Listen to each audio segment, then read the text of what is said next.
What's up, guys? Tyler here, gaming hard. Welcome back to I Must Play Dark Souls. So let's get the game loaded up here. Scroll on down to our character that we're playing on this playthrough. And there's old Gaming Hard, the original character, the one that I showed entering the DLC. And as you can see, I've got him leveled up. And I've been working hard with him, trudging through New Londo, but I haven't done any more in the DLC. I ran around and picked up the Guardians set, but that was about it. I think I'm going to upload the Artorias boss fight with him. But anyway, got our character game face loaded up here. This is the strength build with some other shit thrown in there. Character that I've been working on for this playthrough.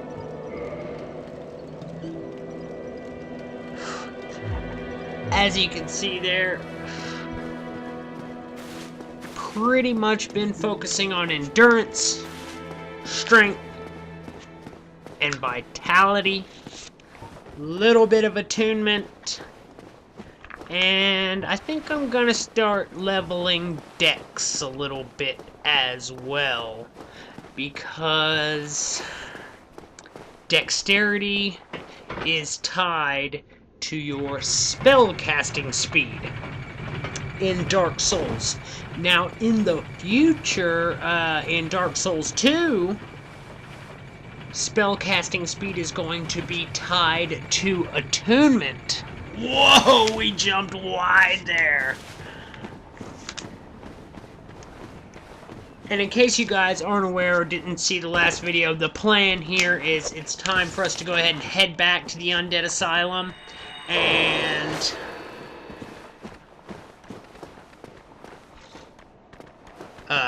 grab up the rusted iron ring so we can head on down to Blighttown.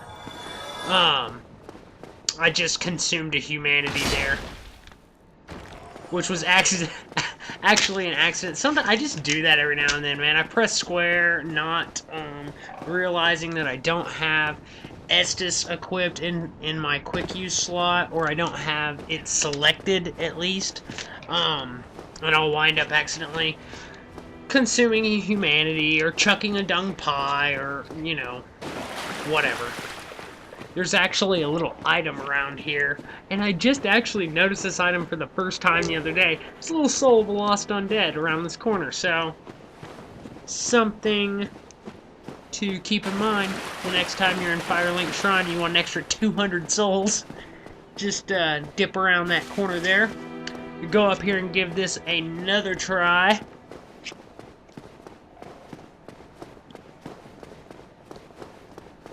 But of course, before we can actually jump over, get in the nest and curl up in a ball, and zip on back to the Undead Asylum via the giant crow, minion of Velka. Which I actually used to think the crow was Velka. I think I've abandoned that theory, though. Could be. The crow could be Velka. It's possible. Velka's, of course, the goddess of sin. And despite not being in the game, is probably one of like the most interesting characters.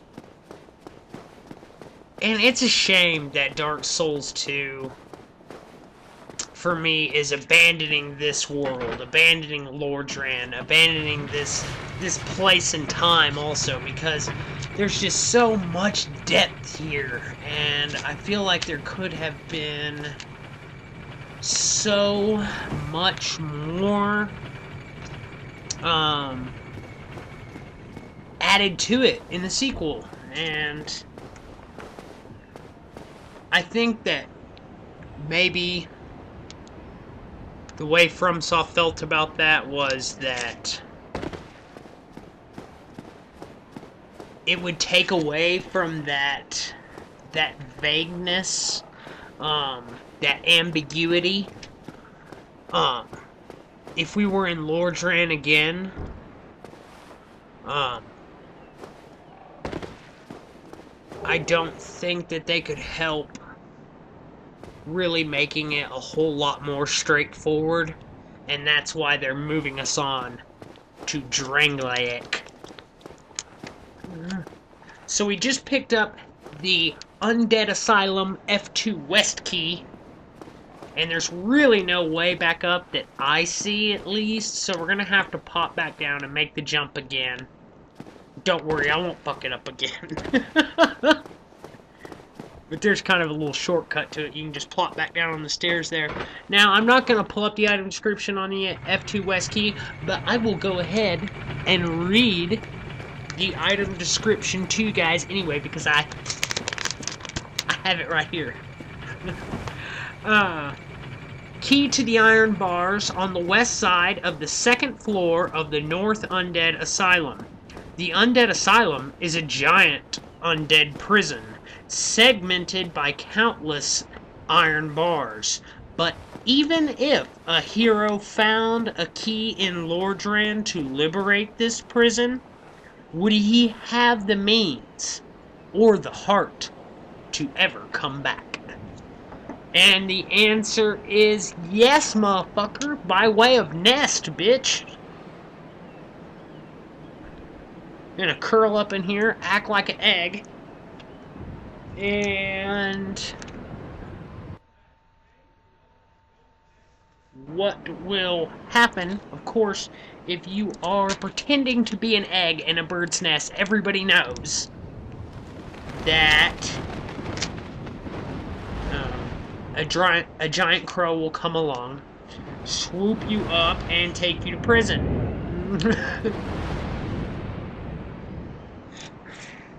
For crimes against bird kind.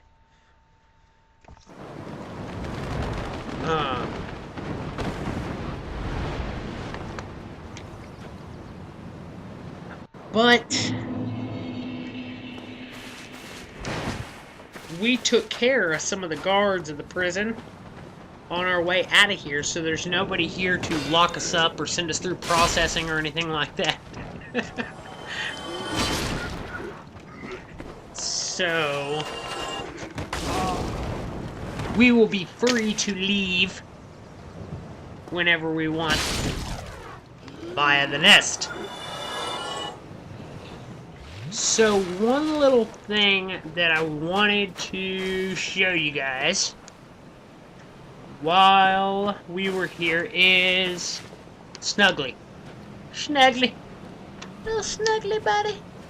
Snuggly the Crow. This crow won't pick you up. You, give me warm, give me soft.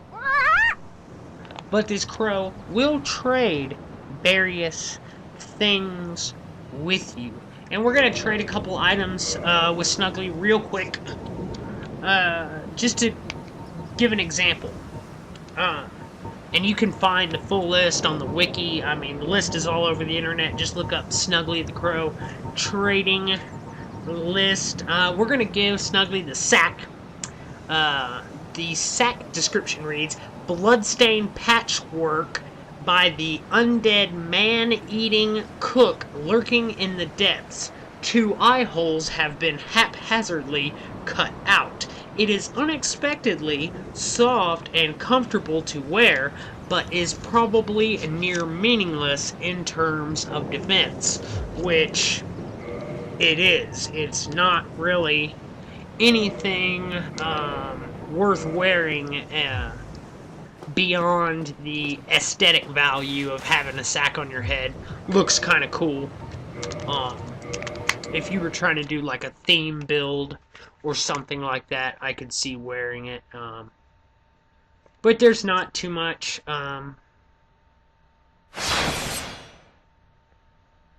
In that description, other than they call her a undead man-eating cook. What is the name of that NPC? Is it Man-Eater Mildred? Or Man-Eater Meralda? Or am I getting that confused with Executioner Meralda? I don't know. Even so, you guys know who I'm talking about. She also wears a sack on her head. I think it's Man-Eater Mildred. She wears a sack on her head. She's down in Blighttown. And you can summon her for the Quelaag boss fight, which we will do when we get to Quelaag. Because I think that's kind of an interesting NPC, and probably a summonable NPC that we actually know the least about, and know the origins, or know the least about her origins, or where she came from, or why she wants to kill Quelaag. And also wants to kill you, but wants to kill Quelaag more, because she can invade you, and then you'll kill her, and then you can still summon her for Quelaag. It's totally cool. She doesn't mind that you killed her. She really doesn't like Quelaag. As you guys saw there, we got the Demon's Great Hammer. Now, that is how you can get the Demon's Great Hammer without having to defeat the Asylum Demon in your first encounter on your first playthrough. Warm. Give me soft. We just gave Snuggly the rubbish. For that, Snuggly hooked us up with a Titanite chunk. And those were just a couple of examples. The Demon's Great Hammer is a really good one because unless you choose to kill the Asylum Demon with the black fire bombs during the first encounter, you have to run around and get your weapon and then do the plunging attack and take on the Asylum Demon that way, which will not net you the Demon's Great Hammer. And if you're wanting to get the Demon's Great Hammer on your first playthrough, that is how you can do it. You go and give the sack to Snuggly and follow the process that I showed there with quitting out of the game and then reloading it back up, all that good stuff. So anyway, we're gonna run down here, take on this Black Knight.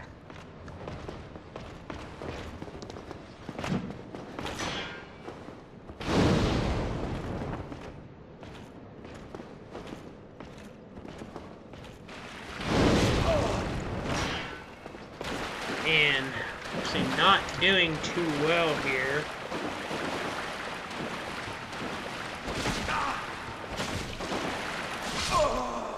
Yeah, that was a big fuck up on my part. I accidentally switched to the wand, and I was obviously trying to block, and that of course made it to where I also unintentionally tried to start applying magic weapon, and that caused me to get killed. Now, we'll just go ahead and apply it.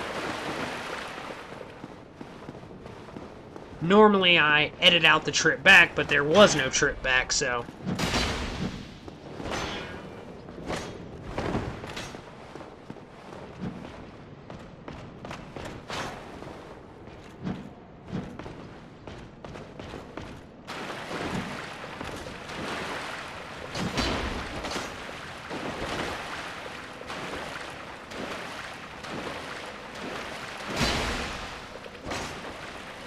Damn!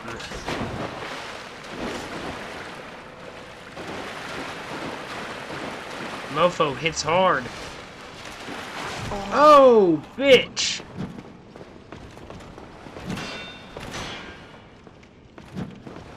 Alright, let's see if we can... Huh. Not leaving us much of an opening.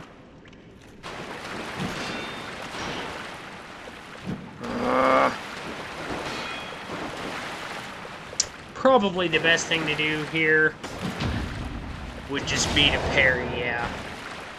Bow! Cool. Red Titanite chunk. Actually, on my Game and Hard character, I actually killed Vamos. It's my first time doing that. You get the hammer of Vamos and the Royal Helm, I think it's called. But it's like this gold helm that has these little horns on it and shit. Now, coming around here, here's Homeboy from the beginning of the game. Dude hooked us up with our Estus Flask. Dude hooked us up with the key to the cell, which unleashed our character.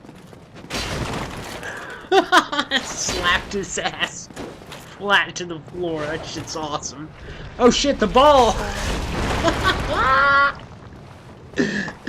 Oh man, I really didn't realize that they reset that.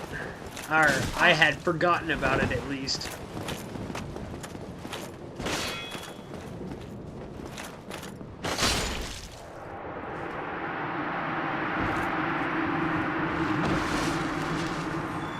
So he's done now. Pick up the Crest Shield here.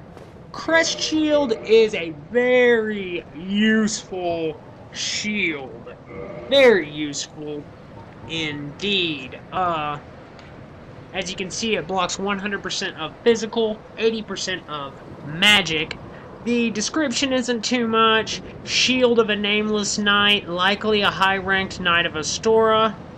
One of the enchanted blue shields, the Crest Shield greatly reduces magic damage. And, yeah, it's incredibly useful. If you are going to be going up against a lot of enemies that fire magic at you and shit like that, they're constantly casting at you, it's a good shield to wear through the Duke's Archives. That can greatly help out with the channelers that are always, the channelers that are always casting at you there. It can be an awesome shield to use against Gwendolyn if you choose to kill her. It's just a really, really useful item whenever you are going up against enemies that tend to deal a lot of magic damage.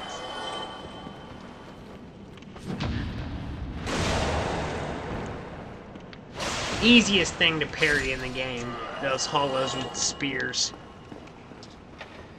So opening this up with the Undead Asylum F2 West key. Grabbing up the Rusted Iron Ring here. Rusted Iron Ring, not much in that description either. It does, however, particularly mention, or specifically mention that it improves balance on poor footing in areas such as swamps and whatnot. And basically, it just makes it to where you can retain your normal movement speed, whatever that may be, even when you are waist deep in water.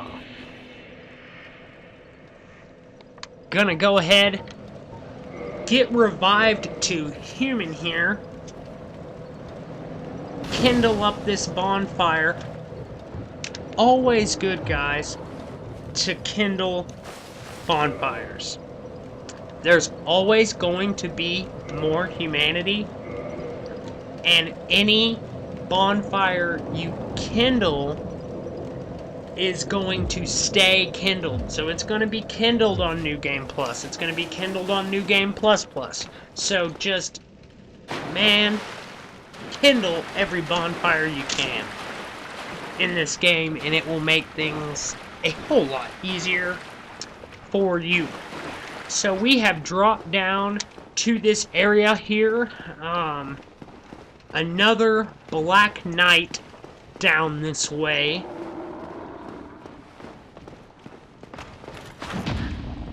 Bow!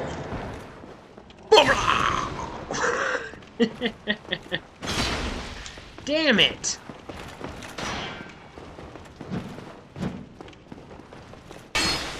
Try to get the backstab.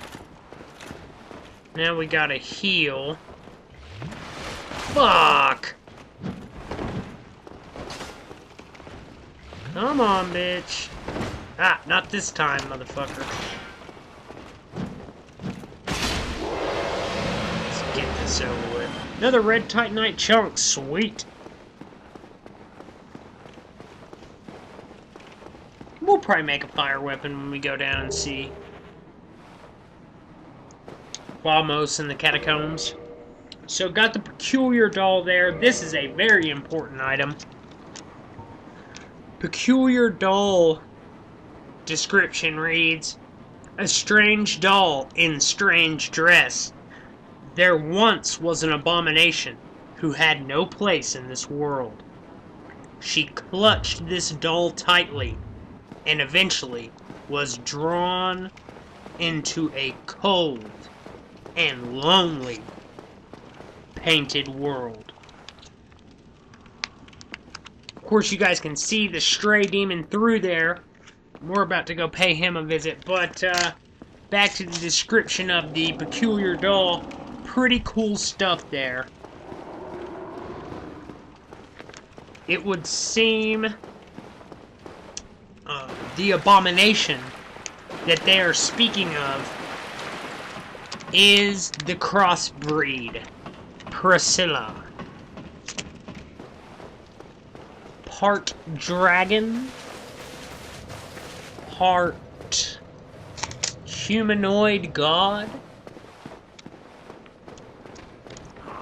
Much the topic of speculation. Daughter of Guinevere? Daughter of Velka?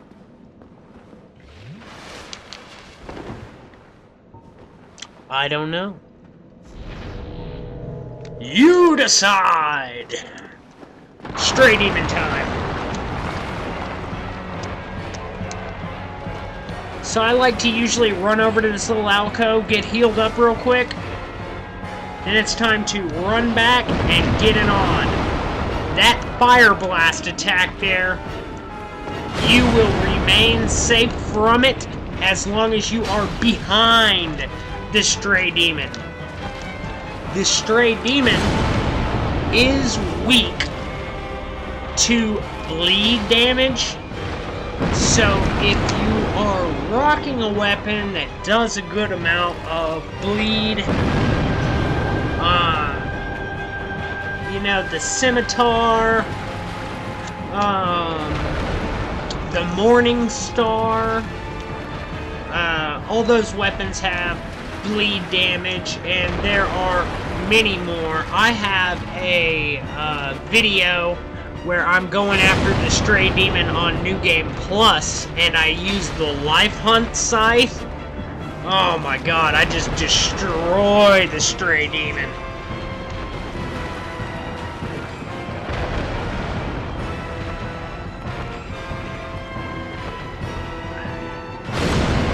And the stray demon is really a simple boss.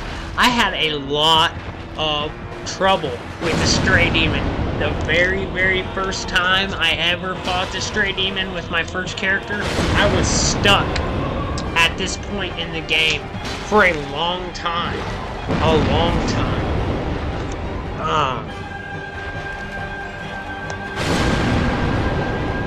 And it was just because I didn't know anything, man. I didn't know anything. I didn't know how to level my character. I didn't know what the fuck I was doing, basically. but now I do, at least somewhat. And the big thing is, just stay behind the Stray Demon. Whenever you are attacking, like in a situation like this, it's okay to go ahead and stay locked on to the Stray Demon, but it's best not always to stay locked on. It's easier, it seems, to get behind the Stray Demon whenever you're not locked on, and especially whenever it does that shit where it flies in the air. Oh, we missed that shot. It can really fuck you up to stay locked on at that point. We're gonna wind up getting hit by this one. Nope, it's gonna fly. Okay, see, and you'll notice I took the lock off on, or took the lock on off. Run behind, get locked back on, go back in for another whack here. Take the lock on back off, run around and get behind again. Lock back on, wait for the fire blast, run in, big hit, big damage. And it's pretty much just a lather, rinse, repeat type deal. Ooh.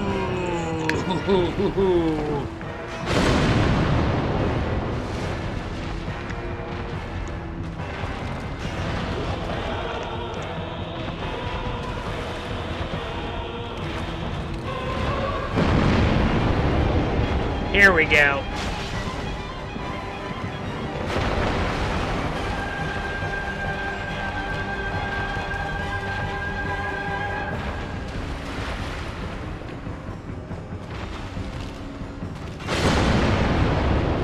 Alright, you're done, motherfucker.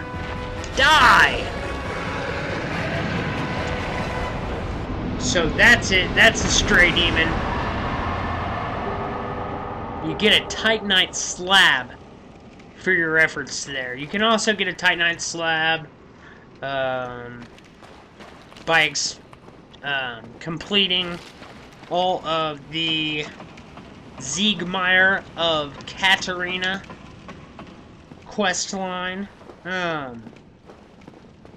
But you have to make sure that you show up at every Siegmeyer event and make sure that you have all the dialogue that you can with him, and you will wind up getting a Titanite slab in Ash Lake when you meet up with him and his daughter. And you have to save her as well, which is part of it. And I'll try to get that I'm going to try to get it all in this playthrough. And hopefully I don't fuck up and forget. Let's get these hollow out of the way. Oh, motherfucker! You're kidding me! See, that one-shotted me. Alright. Fucking assholes. Get our fucking souls back here. Get these guys knocked out. You can also get a Titanite slab in the DLC.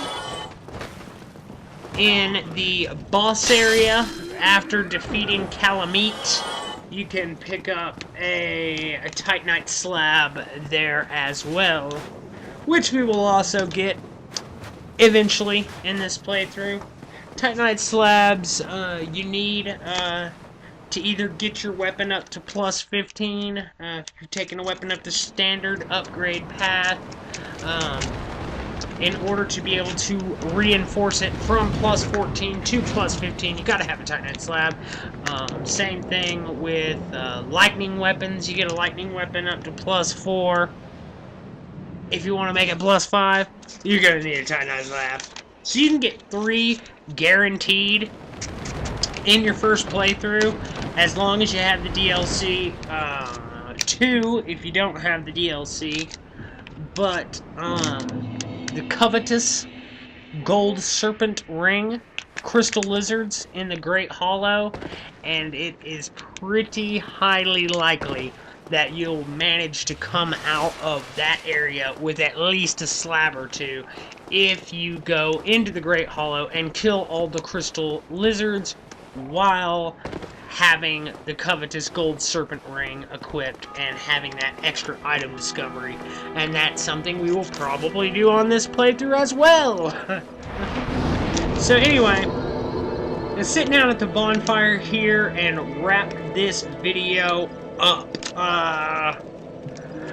On the next one, it'll probably be a pretty lengthy one. This was pretty short.